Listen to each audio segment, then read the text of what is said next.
Okay, welcome to Metta World Peace's Fireside Chat.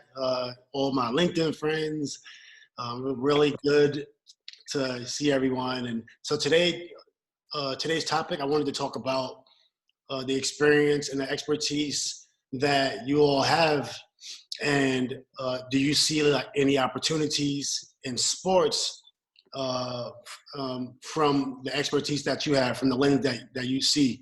One example would be you have owners from the Warriors that own Oracle. Then you have owners from the Knicks that has a background in broadcasting, and then you have very few owners very few owners in the NBA have where their main business is only the NBA team. The Lakers are one of them, but a lot of the other sports owners, they come from different backgrounds.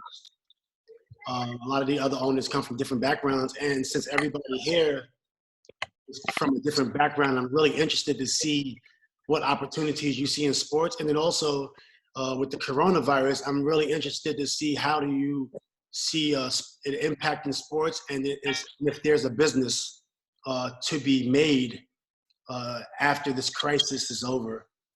So I would love to just maybe throw it to Mariana. I don't know if you have any feedback on that. That would be great. Sure. Well, I think society as a whole gets an opportunity to really evaluate how business is conducted when these sort of things happen.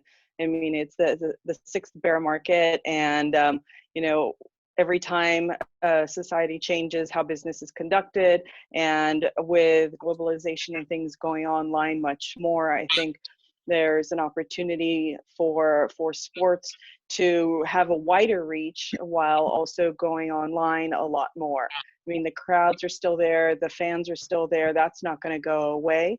It's just a matter of looking at different opportunities on how that can be translated. I see. Maybe Chris could elaborate on that also.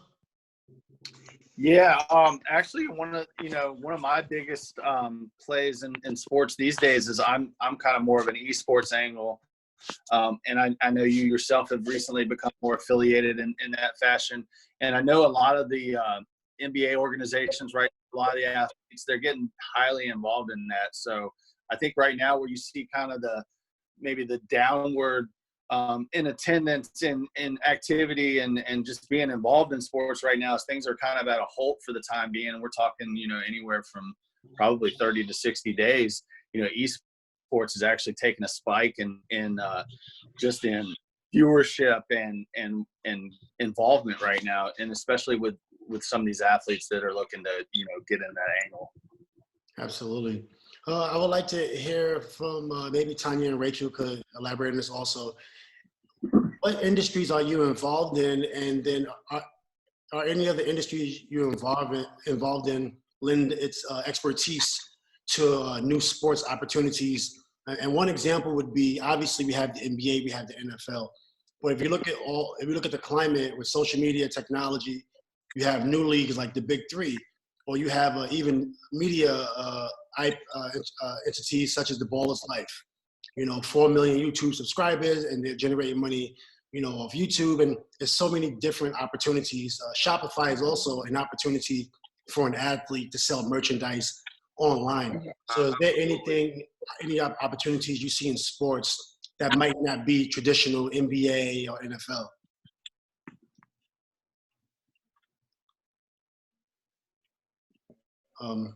Anyone that you can answer that first? I'll go. I'm Rachel. Hi, everyone. First of all, I actually don't have a background in sports. My husband does. He worked for the Thunder for 8 years on the sales side, and he's also an NFL agent with Entourage. And his players' pro days were canceled.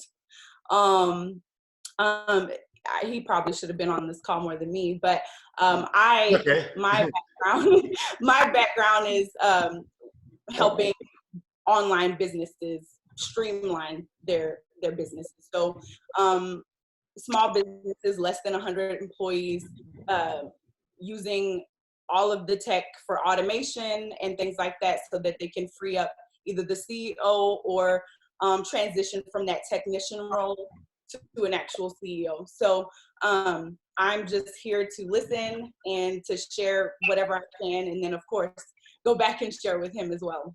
Well, I would like to just elaborate on that a little bit more, and then Tanya, I would like to hear from you. So when you mentioned, so what you're talking about is exactly like what athletes need, right? And I'm coming from an athlete lens. So when athletes launch new businesses as a CEO, right? They launch a business, and if you're not Kobe, RIP Kobe or LeBron James, then you don't really have the resources, right? So like you said, you want to help that technician, you want to relieve him or her of the pressure so they can run a business. So when you look at the NBA owners, a lot of the NBA owners don't have a background in sports. And that's what I'm trying to get across to a lot of the LinkedIn community in particular, but it's an opportunity for people to push, sports initiatives without being in sports. Because then a lot of the athletes don't have the business background, and then the people that know business don't have the athletic background. So that's where it really makes a lot of sense. If you look at LeBron James and he invested in Blaze Pizza, and who would have ever thought that an athlete is going to affect the outcome of success from a pizzeria, right? But you mix the business with the athlete, and then that's where it makes sense. So I wouldn't really discredit what you bring to an athlete. You actually bring a lot to an athlete. How do you see it? Like, can you give me an example of something in real life that could be a problem that could be solved? I'll give you an example. So if you look at the Players Tribune is an amazing publication, right? And before the Players Tribune, we had Bleacher Report. And Bleacher Report was more created not by athletes, whereas Players Tribune had a little bit more athletes involved. So when you look at publications, that's a lot of technology is involved with publications, making sure, everything's set up to optimize, SEO's set up for optimization. And so how many athletes out there could actually write on a new publication and drive traffic to a publication, right? That's one example. You look at athletes not understanding how to use Shopify, right? And how to optimize Shopify, or even Shopify doesn't always satisfy the needs of every business, because sometimes Shopify is very limited. So maybe you need Magento and you need different type of developers to help you run your business, right? And different things like that. So athletes have so much opportunity, right? Athletes don't have a CRMs, right? That is one of my main things that I set up for clients is CRM, and teaching them that is their book of business, staying on top of mind, nurturing those relationships, setting up email marketing, all of those things on the back end. So don't discredit that what you bring to the table can absolutely help an athlete. Tanya, I would like to get to Tanya now. Okay, hi guys, my name is Tanya. I'm actually in the financial services industry. I'm a financial advisor at Merrill Lynch. I think before you even get to the business part of what athletes can do, and I'm a big sports person, and I think that if you scale back, even looking at what's going on right now, athletes kind of run into the same issues that some of society is running into.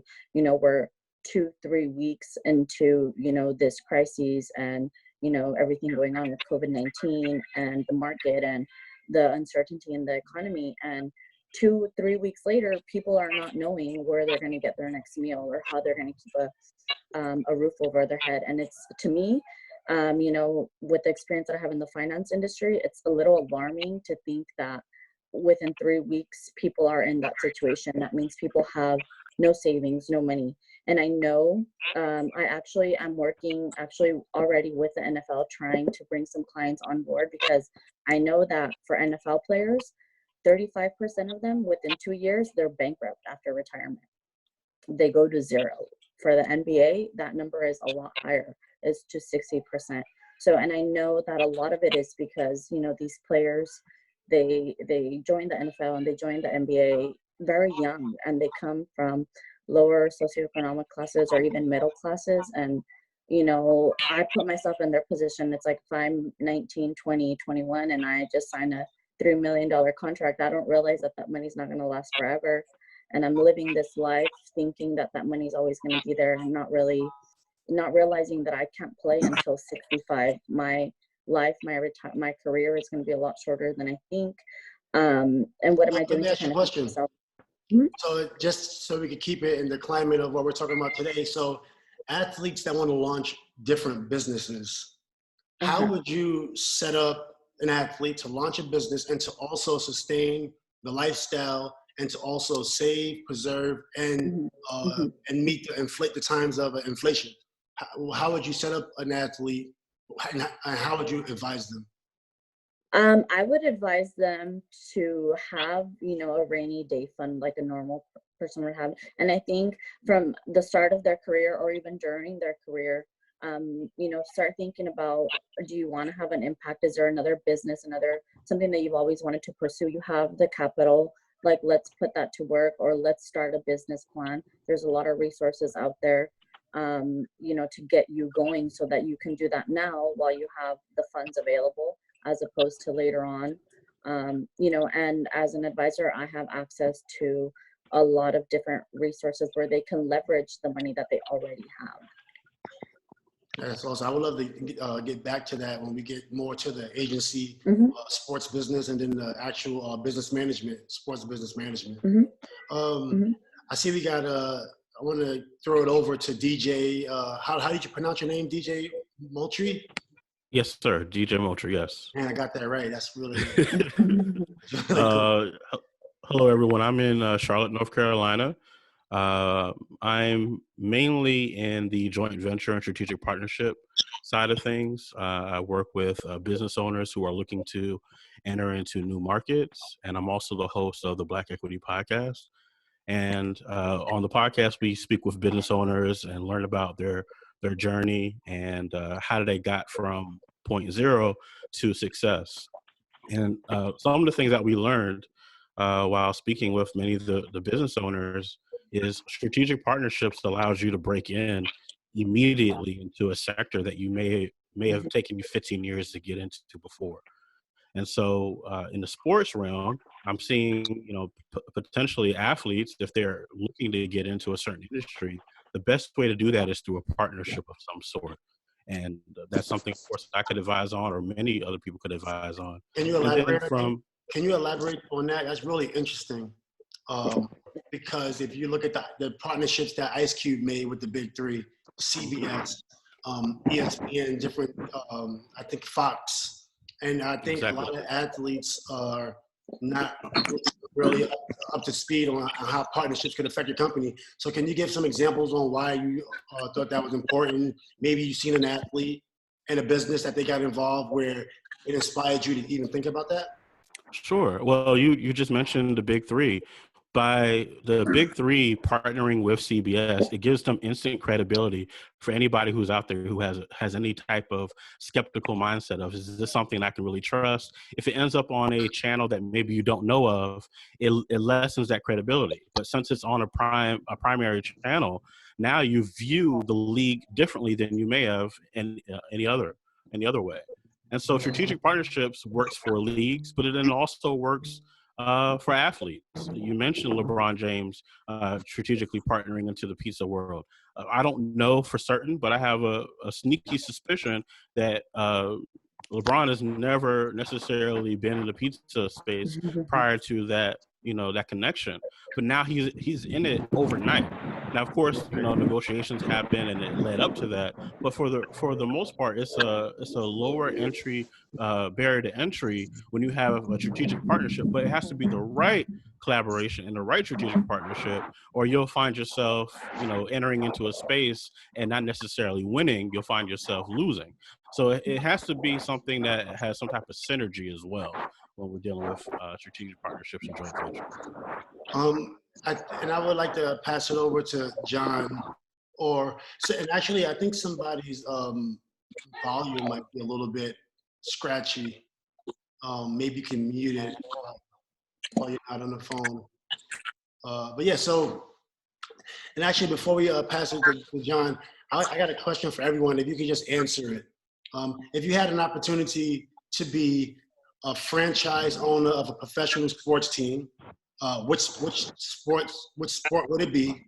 And if you had an opportunity to be either owner, general manager, or some other sector in sports, what would that be? So I can pass it. I'll start with Chris, and then we can just work our way up.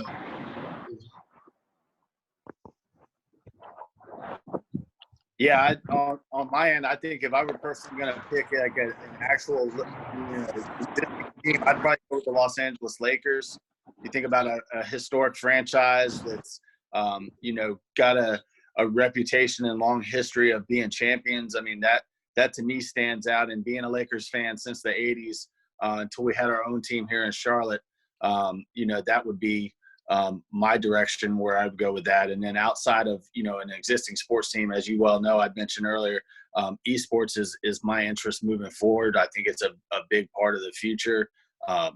Gaming has come a long way in the last 30 years, and it's competitive, and not of the same standard of being an athlete, but these guys are athletes. They're performing on, these electronic devices, which are the future of our community, of our society. And then I guess Juliana, is that how you pronounce your name? Yes, it is. Awesome. Can you guys hear me okay? Yeah, we can hear you. Absolutely.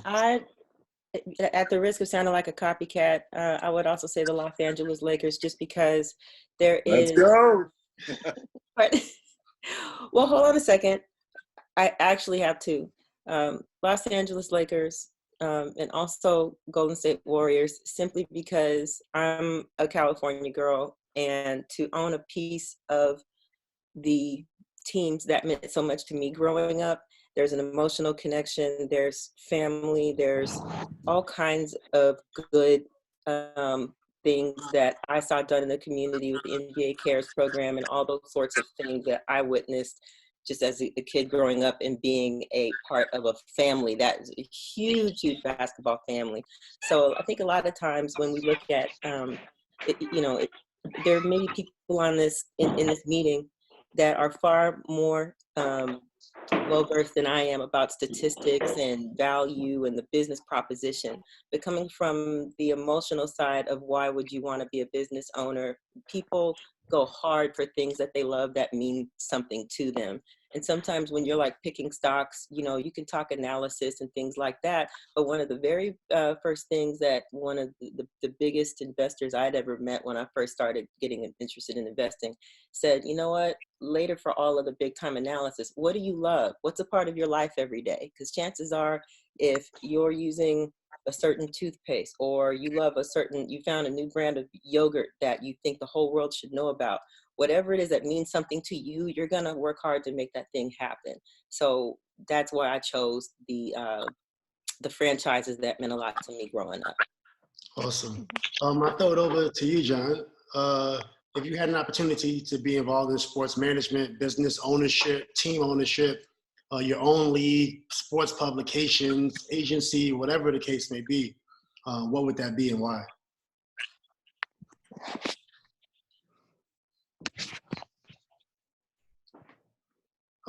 John, did you hear the question, John? Is it John Pastorizo? Oh yeah, John Pastorizo. Absolutely. How you doing? What's up, Metta? How are you doing? I'm good. I'm actually in Van Nuys, so I'm local. I'm here in California. Yeah, I work as a director of e-commerce in the consumer electronics industry. So we do multi-channel, deal with Shopify, Amazon, Walmart, and the big marketplaces. And I think with regard to opportunities, if I'm ever going to be involved in sports, earlier you mentioned that like if you're not like one of those famous athletes, you you don't have as much leverage or opportunity. And I feel like for sports athletes, if you're not as famous as like LeBron James, I think the opportunity will be on e-commerce in terms of maybe building your own brand, maybe use have Shopify as a platform.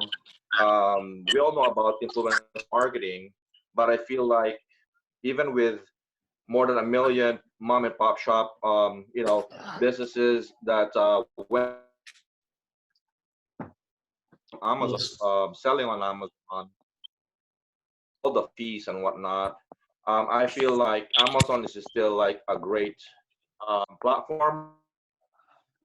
Basically, a lot of ideas to get a lot of exposure. Once you can go into brand registry, go through IP accelerator program, do go through all the trademarking and stuff, and have your Amazon web store to start testing and basically having your own brand out there if you're an athlete who's not Steph Curry or who's not LeBron James, right? But you'll be able to test out the market at the same time, probably collaborate with an artist. And right now, one of the biggest industry, I mean, customization and personalization is print on demand. There's a lot of like companies out there where you can just send a design. They're gonna create basically have your brand. They can ship it, blind ship it for you direct to your customer or to your fans. So So if you had to I think there's summarize a lot of from your expertise, and then from the question I asked, if you had to summarize a business, and that's a great example, what type of business would you be an owner in, and that has a direct relationship with sports? What would that be for you? I think, In perfect ideal. yeah, I think e-commerce and what I mentioned, and with some of the athletes who are not that not top of the tier in terms of how famous they are. I think it would be great to be able to partner with athletes to have their own hands in business and build their own brand. So have that opportunity to be out there, not just because a lot of the athletes are missing, I think, the opportunity because they don't have the leverage of or the name of the most famous athletes who can easily just do something. I guess it makes it a little easier if you're more famous because if you announce something, there's so many followers. But if you're an athlete and maybe you only have like a couple 100,000 followers per se, there's not a lot of people who really knows you. And I feel like I can, the opportunity to partner with the athletes who would want to be into how want to build their brand and essentially maybe go into the apparel and print on demand Absolutely. to not have the requirement of like having a factory. You already have an expert company who apparel. You partner with them, you build brands, and essentially go that route. And I would like to pass it on to the second row. Can y'all see the same row that I'm seeing? Like I see Sarah in the second row, and then Tanya the same way across your screen. All right.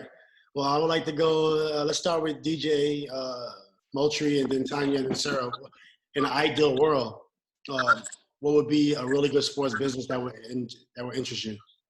Oh my God. I would be interested. This is DJ. I would be interested in the sports streaming services space. Having a platform that offers sports streaming services. For example, WWE has their own channel now where they stream all their content. ESPN now has ESPN Plus. Bleacher Report has gone into it. So I think that's a really good space to be in. I guess a second tier of that would be fan experience type app, and that could be something like fantasy sports, or there's another app out there where people are actually covering live games and giving their analysis of what they're seeing. So those two spaces interest me. If I had to pick a particular sport that's kind of on the rise coming into America, I know in Charlotte we just had a soccer team, so I would be interested in maybe looking in the soccer space. Of course, I love basketball. Basketball is my favorite, but I think soccer is on that rise for North America. So that's kind of where my mind is when it comes to that. Oh, awesome. Thank you for that. Tanya, I would like to pass it to you. In a perfect world, what, yes. I think you're still on mute too, Tanya. Let me unmute you. There you go. Oh yeah. So I'm a Southern California girl, and even though I'm a diehard baseball fan, I think I see more opportunity in the NFL. I think, you know, locally, as a franchise owner, I think being a franchise owner is a two-way street. Just like the players are, you know, big names are helping fill stadiums, sell merchandise, you know, be able to generate all this income and revenue. I would think, how can I collaborate with them to kind of help them? You know, I think a lot of times players have ideas and they have things that they want to do. And the missed opportunity is in knowledge and resources, because they have the capital and they have the platform. So my thing would be, how can I work with my players to, you know, help them, you know, kind of go out and about and venture into their own business, yet still bring in revenue to my own franchise. And that way, you know, once they leave, they kind of have a little more. And, you know, as a franchise owner, you would think that you have the business background and then the athletes don't. So you're kind of filling in the strengths and weaknesses of each other, because as a franchise owner, you don't have the platform that they do, but you have the business knowledge. And I think using that two-way street would be beneficial to both the athletes individually and then the franchise as a whole. That's really interesting. I would like to pass it to Sarah. If you could elaborate on that also, that'd be great. Yeah, I think I have a similar idea to Tanya. I have a marketing and, you know, business background. And I think, though, that I'm the most interested in some of these new formats. So there's like the 3-on-3 basketball league. There's the XFL. I'm really interested in those new formats that are coming out. I think they're going to be the future. I think they go into the streaming. You know, there'll be more streaming sports. There'll be more owners. There'll be more investors in that space in the coming years. And for me, yeah, I think it would just be, I think probably more, you know, at Metta, you would know more on the roles, but I think more of like a GM role, just because I think I'd be more focused on like the marketing of the team and the players. And I would like to have that like one-on-one exposure to the players to help them think about their brand as well, sort of on what John said. Well, thank you for that. And then we can go to Rachel. Love your input. And in the perfect world, if you had an opportunity to own a sports business, what would it be? Yeah, I would definitely go with the agency side, simply because, and with the NFL in particular, simply because their, you know, average length of their career is less than 3 years on average. And I know that it's really important for them to, you know, spread their footprint in other, you know, building their own brand outside of their football career. And I would like to be kind of that project manager / consultant that manages, you know, from start to implementation of implementing those brands and managing the creatives that are involved and keeping everybody on task to get things done. But I'm more of a big picture person, so that's why I like the project manager role. And I think definitely the agency model. That's awesome. Thank you for that. And then I guess I would like to pass it to Mariana. Sure. Well, to echo what Rochelle, Sarah, and Tanya said, also being in business development and marketing, the agency and brand building side would be the most interesting to me. You know, my space is more automotive, and so building something around teams that create longevity for each of the individuals that are part of it, making sure that their brand can sustain itself, you know, for years to come, even after they retire, if you will. That's really interesting. So at this point, I would like to give an opportunity for everybody to ask questions across all the attendees today. So I don't know if anyone has a question for someone else. I wanted to spend a little bit of time just to open the floor up a little bit.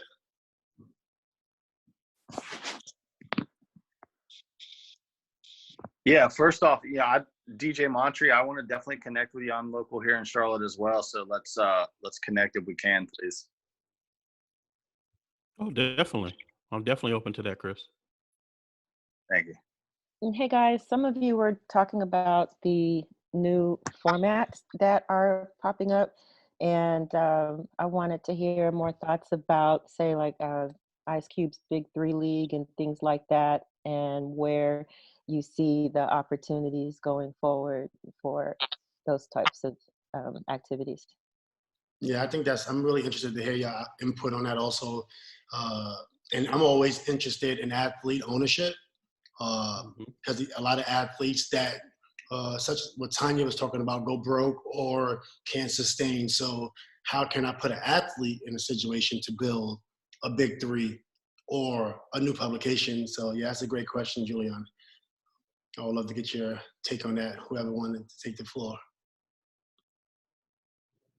Yeah, I actually attended here locally in Charlotte the Big Three when they came to town. As of most recently, I did not. But for the very serious like sports fan like myself, whether it's NBA, whether it's NFL, whether it's the Big Three, whether it's XFL, I think these what I would almost consider as a secondary league, right? Because the NBA is always going to be number one. Big Three, a very close second. But those are going to be like your diehard, sports fans. Those are going to be the guys that just can't get enough sports, right? Can't get enough basketball. I'm going to watch more. When the NBA is done, I'm going to watch the Big Three. When the NFL is done, I'm going to watch the XFL. I'm a diehard football, basketball fan, whatever it may be. So I think that's where that's going to peak in regards to, even attendance, viewership. But I think those main leagues are obviously going to overtake, a majority of that viewership, of that participation, because they are huge right now. But these secondary leagues, I definitely feel, are up and coming, and actually have, a huge, financial gain right now as those are up and coming. One of the reasons I asked that question is because my main professional lane I occupy is content creation, and I'm always looking for interesting stories and ways to increase the way stories hit not just fans, but to find new fans. Am I off base, guys, in thinking that some of these leagues like the Big Three and such might actually work in the reverse? This might sound crazy because Chris is absolutely right. For the guys who can't get enough of the NBA, all of the top tier NHL, whatever, there's the XFL, this is that. Could potentially the way that the Big Three and these other types of leagues are presented across different platforms become gateways for new fans to come into sports and entertainment? Because by the time somebody starts to play in the Big Three, they've already got like years of story behind them as to why they're even at that level. And I feel like I don't hear enough athlete stories, which is why it's always interesting to me how popular things like Uninterrupted and The Athletic have become. If it sounds like it's not the right way to go, fine. I'm just throwing something out there because we're having a Zoom meeting in the middle of a global public health crisis, and I'm trying to find new ways to find new sports fans, and maybe it actually works in reverse. Yeah, or no. I think that too, Juliana. I think that a lot of these new formats are entryways to people who maybe they didn't grow up with a national team. I mean, a lot of you guys talked about your love for the Lakers. We're lucky to be from California, where we have, LA, where we have 2 basketball teams, 2 football teams, essentially 2 baseball teams. We have, and 2 soccer teams. So, I mean, we have a huge amount of city pride. But there's a lot of big cities out there who have lost their teams, who don't have a team. And I think that this new kinds of content is going to be a way for them to interact with it. I also think that more and more people are watching sports on their phones, and they're looking for things that, like the XFL and the 3-on-3 league, it's really short content. So the 3-on-3 games are 10-minute games. And I think the XFL games are much shorter as well. So it's easier, it's more accessible to like the mobile device user. So I would anticipate seeing a lot more fans coming into the space through those avenues. But, again, I think, only time will tell. But yeah, I would put my money on that. Thank you for letting me know I wasn't crazy. That's what I was feeling. Also, to that, Juliana, the price points are a lot lower for some of those newer leagues that are coming up. I'm sure 10 years from now that may change if they've had the longevity. But when you have, tickets being $15, $20, $25, now it's easier for a family to go get really great seats at a stadium that they've always wanted to go to, see basketball, see professionals play or whatever sport it may be. The ticket prices are a lot lower, so it gives them an easier entry into something that they enjoy. So I think that also helps create new fans because they feel like, okay, I get access to something that isn't an arm and a leg. Yeah, and imagine being able to have ownership in something like that as well. Accessibility is huge. Well, a lot of the athletes, if you look at the new leagues, they pay the big three players, it's 6 players per team, and they pay the top 2 or top 3 like $10,000 a game. Then the bottom can get anywhere from $8,000 to $5,000.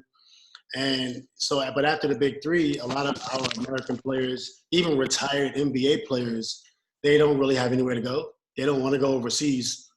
So one of the issues are even though you have a big three, you don't have the sponsors. So ways that you can generate revenue with that's not traditional sponsorship. So you can actually pay salaries or something that I think is a really cool thing to add on to what you were saying, Juliana. And I think one of the options that John had in terms of doing e-commerce, is that enough to help fund a new league, to help the players get paid, and then are you creating the right partnerships with networks and other media, to drive engagement? But I got an interesting question for Rachel. I wonder, so if we was to start a new league, hypothetically, we start a new league, how would you go about, and actually this is for Mariana also, how would y'all go about the CRM, keeping the relationship with the fans, keeping the fans engaged? How would y'all go about that?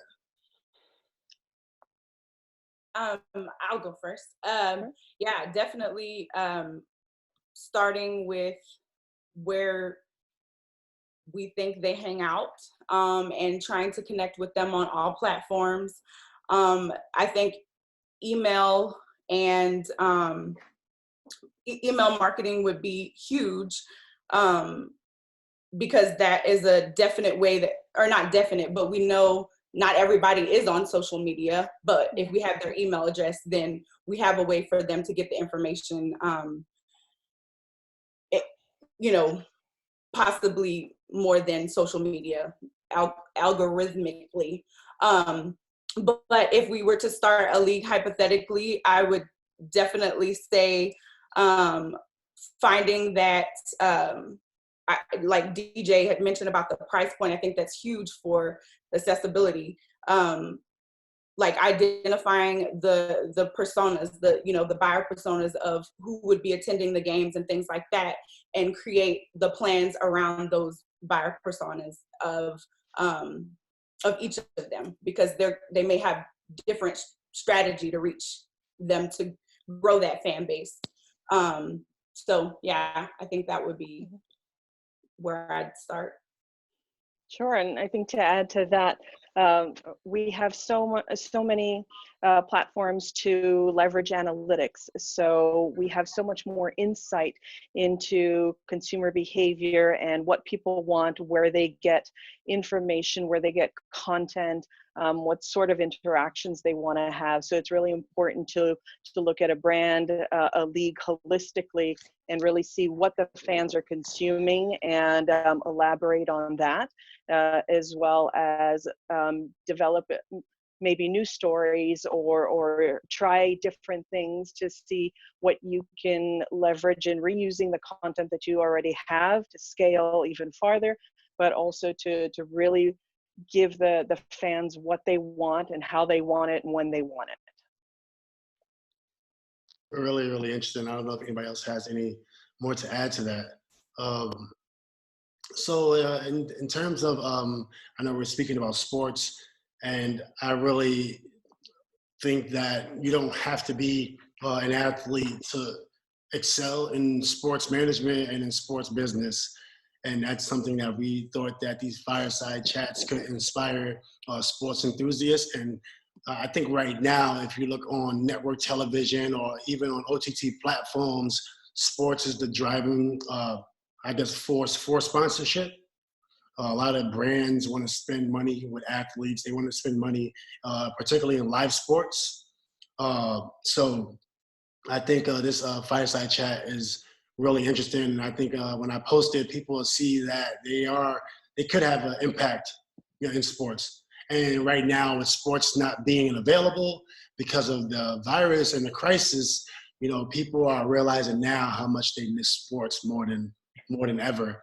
I really believe when we come back from this crisis that anything online, digital sports is going to really be a big hit because people will miss it so much. And I don't think the events is going to come back as quick, but I think those will come back pretty soon also. In terms of the crisis, what opportunities do you guys see out there, being that people can't get together, can't gather? How do you see sports fitting in to one's life? And maybe I could start with Tanya. You have an athlete or anything in sports, revenue's not coming in. What opportunities do you see that you can take advantage of where you can maybe preserve an athlete's wealth or even enter in a business in sports during this crisis and these hard, challenging times? I think that this, this whole pandemic coming about so quickly and just putting a halt to life overnight is like a reality check to athletes too, that although they have, big contracts, they can't rely on that one source of income.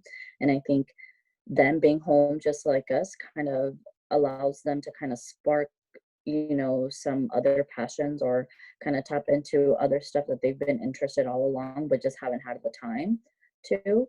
And now they see that there is opportunity for business online. I mean, I don't think the internet's going anywhere anytime soon. I don't think social media marketing or advertising is going anywhere anytime soon. And I think now that they have the time and they realize the platform that they're on, it'll be, down the road an opportunity for them, or even now, to kind of start thinking about how can I generate more another stream of revenue, or what exactly can I do if I want to start a business. I think there's a lot of athletes that have, different passions and different, desires to in different aspects of business or in different businesses in general. And I think now that they have the time and they don't have the revenue coming in, it's going to be kind of, like I said, like a reality check that it's something that can't be put to the side, and it's something that they should start doing now. Like I said, I don't think that I don't think the missed opportunity is in that they don't want to. I think it's just they don't know how, and they don't have kind of the guidance on how do I go about doing that. And I know that it's scary to take on a new adventure like that, even as a professional athlete. So I think in that sense, it'll kind of kickstart them too, to, whatever plans they had as far as business goes, partnerships, you know, sponsorships, to kind of get those going now. I don't know if anyone else wanted to elaborate on that. What opportunities do you see with a crisis like the coronavirus, a pandemic, hindering the success, stopping, halting everything? Is there anything that you feel that someone can capitalize in sports management and sports business?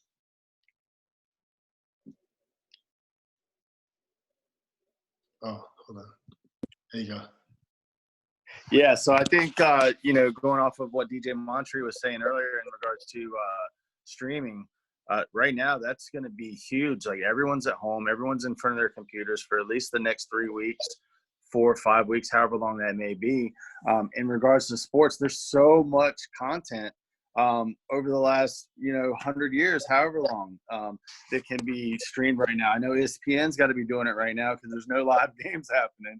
So I think that's big point, and just maybe featuring a decade or featuring a genre, what have you, and that streaming potential right now is huge, as everyone's going to have access and be in front of the computer, and as Tanya had said, the internet's not going anywhere anytime soon. One of the opportunities, I'm sorry. Oh, go ahead. One of the opportunities in a sad time is that you have so many people that are new adopters to the technology, and the folks that can jump in the earliest in service and help to guide along new users are going to have brand loyalty that sticks for the long haul, well after we're on to a normal life. So I would say, if somebody has an idea, to do acknowledge the somberness of the moment, the sadness of it on one hand, but then on the other hand, to really get in there and try to make the technology work under the genuine guise of helping people. Because once we're beyond this, I think people have a long memory when a brand steps up and provides those things that help you to keep your kids engaged, or to keep your own mental health straight by having easy access to some of your favorite games. Once my life is, coasting and normal again, I'm going to remember that and tune in. And I don't necessarily want to remember all of the horror of the pandemic, but I'm going to remember how stable, whether it's Verizon or Spectrum or Apple, whatever it was that got me through, I think that brand loyalty is going to stick. So to move fast. Absolutely. And so I definitely want to thank everyone for joining the Fireside Chat. And I'm going to post this on YouTube. I have X versus X Sports coming out as an application that we're launching for athletes to have a voice, and sports enthusiasts to have a voice, and hopefully people can understand that they can get involved in sports and not even know that they're going to have such an impact. I definitely want to thank everyone. And after I stop the video, I'll send my email. I don't want to put my email on live. So I just want to say thank you for everyone, and we'll be back next time.